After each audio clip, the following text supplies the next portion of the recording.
There's a saying in show business, you don't ever want to be an act following on stage either children or animals. And I think that's true, but I would add one other element to that. I would say you don't want to be coming on stage following 4 incredibly intelligent and articulate women who I think just knocked it out of the park. I enjoyed all of them tremendously. I have to confess a little bit of the sausage making, halal sausage, but sausage making.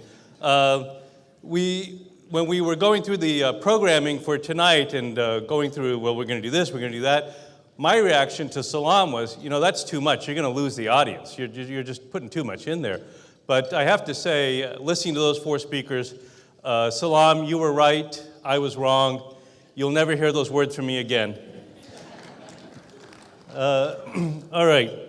So let me get started here. And I was actually very inspired by Rabbi Sarah. I was about 2 weeks ago in D.C. with Salam. We were meeting with J Street, which is a major Jewish organization, progressive Jewish organization working for peace in the Middle East and for establishing a Palestinian state. And we share objectives with them. We were having a conversation about how Muslims and Jews should work together. I was making the point to them during this conversation that Muslims and Jews are not adversaries. We are natural allies.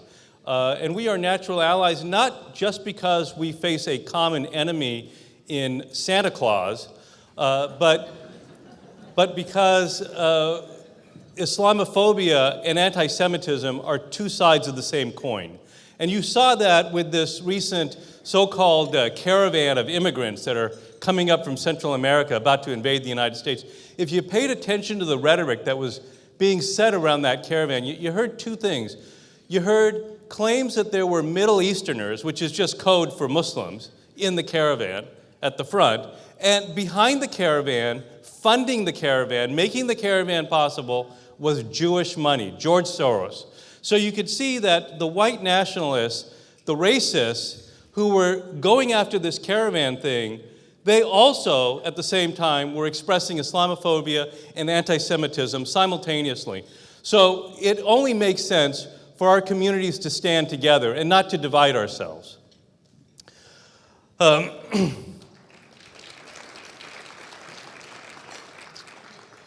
So when Salam and Hassan and Ramsey and the usual suspects asked me to talk tonight, I said, okay, I'll be happy to speak. What do you want me to speak about? And they said, well, tell people why you are so involved in MPAC. And I've been on the board for 17 years. Since 2001, I've been on the board of directors. I've served as chairman 8 times. This is my 8th time currently. And I've been a major donor the whole time to MPAC. I give a lot of my zakat to MPAC. And so they wanted me to explain to all of you, why do I do this? Why am I so involved with the organization? It goes back to Dr. Maher. It goes back to Dr. Maher. And let me tell you the story of how I first met, or actually didn't even meet, heard of Dr. Maher. This goes back to 1980. I'm a 17-year-old kid here in this very town in Long Beach. I grew up on the east side of Long Beach. And I was a huge Dodger fan, listening to the Dodger game on a Sunday afternoon. Game's over, they're doing the post-game show, KABC 790. They have a blurb for the next radio segment that's coming on after they're done with all the Dodger stuff. And it's an old radio show from way back then called Religion on the Line. And they were saying in our lineup tonight, and they mentioned a rabbi and a priest, maybe one or another individual, and then they said, and from the Muslim community, Dr. Maher Hathout. And I was like, that's strange. You never hear a Muslim voice on the radio. And so I never listened to that show. I was just listening to the Dodger game, but I thought, okay, well, let me listen to what this guy has to say. I'd never even heard of Dr. Maher. And I was this 17-year-old kid growing up, going to high school, totally very Americanized, big Dodger fan. And on the radio, I heard this voice in this thick Egyptian accent. Had a hard time understanding him, but what he said spoke directly to me, because what he said about Islam, what he said about what the Quran was saying, what the message was, it was what I thought. And although we were from very different worlds in some sense, we were completely in tune with how we saw our religion. And that was my first introduction to Dr. Mara. And then we went to mosque down in Orange County. I did not go up to the LA mosque, so I kind of knew who Dr. Mara was, but not really. And then in 2001, I got invited to join the board of MPAC. And that's where I really got to know him. And what I learned from him was tremendous and profound. There's all sorts of types of Muslims out there in the world. There are Salafis, there are Wahhabis, there are people in the Muslim Brotherhood, there are the followers of the clerical system in Iran, there are Deobandis in South Asia. There's a whole variety of Muslims out there with different interpretations, different views, and different understandings of Islam. And Dr. Mara, however, he had a very specific understanding of Islam. And it came from the Quran itself, and it was the core Quranic values, and these were the values that spoke to me. This is what Islam is all about, is what he was telling me. Mercy, justice, peace, human dignity, equality for all. We support these values as Muslims, not because I'm liberal, not because I joined the ACLU, but because I am a Muslim. That's why I hold these values. They come from my faith. And these are enshrined in MPAC's bylaws. This is what MPAC is all about. Dr. Mara, as you all know, founded MPAC 30 years ago with Salam. Of these Muslim values, the core value in the Quran is justice, is this call to justice. And we, as an organization, that's what we exist to do, to advance America towards justice. We've done that from the very start of MPAC, before I was even part of MPAC. Dr. Mara and MPAC back then, when some of you remembered the Salman Rushdie affair and the death sentence for his book that he wrote.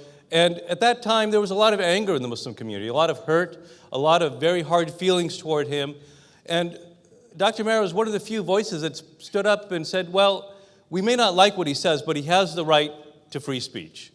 And he took that position, one that was not popular at the time, but it was the right view to hold. It was justice. And over time, other Muslims did come around to what he was saying. We spoke against the genocide in Bosnia. In the last decade, we took a very strong position against the Iraq War. We acted strongly and took action against torture and what was happening at Guantanamo Bay. In the last decade, I traveled and had meetings in the Pentagon and worked in D.C. To a small extent, but Salam and the D.C. team did a lot of work on those issues. And then right now, we're working on the travel ban, as Huda was explaining to you. So we do all these things, but it comes back to our original core values, and those values that Dr. Mara explained to us. When I was working with him in the last decade, I said, you know, we need to put your thinking in print, Dr. Mara. This is extremely important that this gets written down. And that was the genesis of this project that we did, In Pursuit of Justice, the Jurisprudence of Human Rights. And Dr. Mara put together this book. You can see my name at the very bottom. I had a small role in it. But this book encapsulated much of what we think, how we view our religion, why we think that, for example, democracy or gender equality or free speech or constitutionalism, these are core Muslim values, why we hold these values. And so this was an extremely important project that we worked on. It encapsulated his thinking. Another important concept that Dr. Mara brought forward was the American Muslim identity. And he used to say, home is not where your grandparents are buried, home is where your grandchildren are born. And this spoke to a lot of immigrants that were coming here and weren't sure how they fit into this new country that they were part of. For those of us who grew up here for the second and third generation, this seems like a fairly obvious thing. But when he first put this notion forward over 20 years ago, it was actually rather controversial. And we are both fully Muslim and fully American. And America must see its Muslim citizens as fully American and full members of the nation. And that's part of the key mission of MPAC. And you saw some of the evidence of what we are doing along those lines tonight in some of the other speakers. Now, what is the purpose of MPAC itself? It's very simple. We want to have Muslims accepted as fully American, And we do this by focusing on two very core functions. One is what goes on in Hollywood, because as you all know, how people see Muslims, unless you happen to personally know Muslims, how the American society perceives us is shaped by what they see on their TV screens and on their movie screens. So we need to be very involved in what's going on in Hollywood. And our Hollywood Bureau works on that all the time. We've had great success there. Suhad Abedi is doing a great job running that. Many of you have attended our media awards. You know the kind of caliber people that we've honored there and brought there for giving us groundbreaking and forward-looking and progressive and intelligent and rational views of Muslims, and not just stereotypes, which we all have seen too much of in the past. We also want to give Muslims a voice in public affairs, and that's D.C. So Hollywood on one end of the country and D.C. on the other end. That's where our focus is as an organization. We work on those two levels. And then we also want to promote our vision of Islam based on our understanding of the core values of the Quran. And that is projects like the book that we did. So what do we need to do to be effective in D.C.? To be effective as a community, you need to have 4 pillars, one of which is having elected and staff officials in D.C. And that includes things like our CLDP program, which gets Muslims as interns in congressional offices every summer and through the year, and gets them involved in pursuing careers in government or in elective office. And we've already talked about how we have 2 more Muslims joining the Congress this year, 2 more Muslim women, and that's a great accomplishment. We need to see more of that. We need to have donors to political campaigns. Many of us donate to political campaigns. We need to make sure that money actually gets us something, not just a photo op or a handshake. We need to have grassroots Muslim voters who engage their senators and representatives. Many of you are already doing that. And then the last piece is what MPAC does. You need to have an organization that provides a thoughtful voice the community trusts and the government respects. There are voices out there that the community trusts but the government will not engage with, and there are voices that the government likes but the community does not respect them. MPAC walks that line where we have your trust and your respect, and we have the government's respect and their willingness to listen to us. And that's what we always try to achieve. So MPAC's policy goals are basically to work for justice domestically and to work for justice in foreign affairs. If we were living in Singapore or Denmark, foreign affairs, not really a big issue, but the United States, as we all know, our tax dollars fund wars, fund governments, fund events around the world that have impacts on the lives of millions of people, whether it's in Yemen, as we're seeing right now, or in Palestine, or what's going on in the civil war in Syria. What the United States does is critical to advancing justice around the world, and MPAC exists to give you a voice on all of those levels, both domestically on civil rights and immigration, and also on these foreign issues that are important to our community.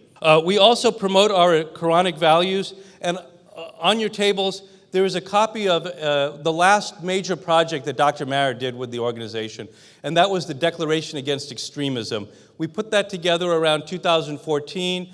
Dr. Mara wrote the initial draft. The rest of us worked on it quite diligently for several months until we came up with a final document that MPAC adopted. And I think you would find it a very interesting document to read.